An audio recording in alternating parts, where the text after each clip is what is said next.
আমাদের যারা এটার বিরুদ্ধে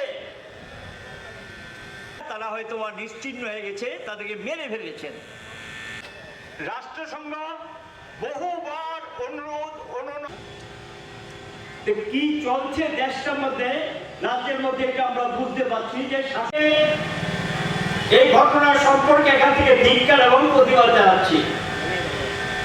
গত 20 মাস যাবৎ লাগাতার বোমাবর্ষণ এবং নির্বিচারে শিশু নারী সহ 55,000-এর উপর এখন পর্যন্ত নিহত হয়েছে।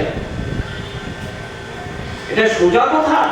55,000 লোককে এইভাবে নির্বিচারে মারছেন, আর আমেরিকা এবং ইসরায়েল এবং তার সঙ্গে কিছু দেশ আছে, সংখ্যা যদিও কমেছে, যারা এই ঘটনাকে সমর্থন করছেন না। আমেরিকার বন্ধুও, ইসরায়েলের বন্ধুও তারা সমর্থন করতে পারছেন এই বর্বরচিত ঘটনা।